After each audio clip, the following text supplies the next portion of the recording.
Man vajadzēja ļoti ātri pārbraukt uz šo māju, vajadzēja ielikt kaut kādu apkuri. Tanī brīdī es neko nezināju par siltumsūkņiem un izvēlējos vienkārši nepareizo, neatbilstošo, kas jau rūpniciski nebija paredzēts tādai mājai. Viņš nesildīja ūdeni, viņš bija paredzēts tikai apkurei. Es ļoti piedalījos sūkņa darbā, visu laiku gāju uz to savu katlu telpu, kaut ko tur regulēju un darbojos. Un beidzās ar to, ka mēs aizbraucām ceļojumā, atbraucām pēc 2 nedēļām un katls nestrādā. Atbraucām sasalušā mājā, karstā ūdens nebija, nekā nebija, un es sapratu, ka tas ir īstais brīdis, ka kaut ko vajag mainīt. Un man ir draugs, kas man vienkārši ieteica, ka viņam Sandis ir uzstādījis.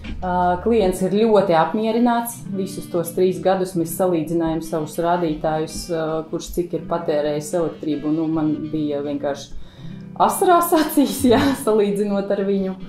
Un tā bija pieņemts lēmums, ka mēģinām to Daikinu. Patīkami tas, ka mazāk elektrības, tiešām mazāk, stipri mazāk patērē šīs katls.